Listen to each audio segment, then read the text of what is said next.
জনগণের প্রতিনিধি নির্বাচনের করার সুযোগ জনগণকে যদি তালবাহানা করা হয়, বিলম্ব করা হয়, এদেশের মানুষ আরেকটি গণ অভ্যুত্থানের জন্য প্রস্তুত হয়ে দাঁড়িয়ে রয়েছে। এই দুইজন মহান রাষ্ট্রনায়কের যোগ্য উত্তরাধিকার, রক্তের উত্তরাধিকার, আগামী দিনের কোটি মানুষের হৃদয়ের স্পন্দন জনাব তারেক রহমান। তার মস্তিষ্ক প্রসূত চিন্তা চেতনার কর্মফসল তারুণ্যের সমাবেশ আপনারা দেখেছে। তারেক রহমানের দিক নির্দেশনায় সারা বাংলাদেশে প্রতিটি বিভাগে কোটি লক্ষ কোটি তরুণরা জেগে উঠেছে। কেন জেগে উঠেছে?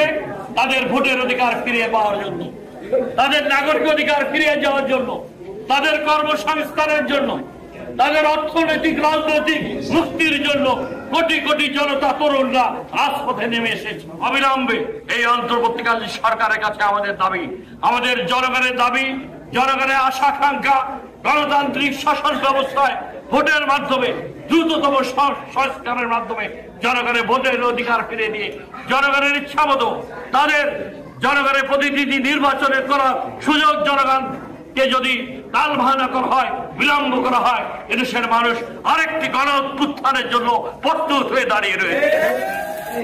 আমাদের নাগরিক অধিকার, ভোটের অধিকার, মানবাধিকার, আইনের শাসন আমাদেরকে ফিরিয়ে দিতে হবে।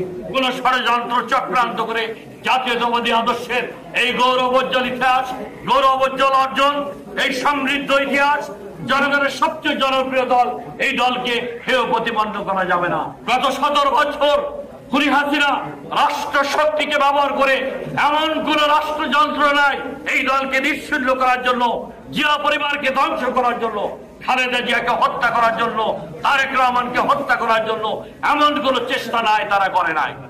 কিন্তু তারা ব্যর্থ হয়েছে।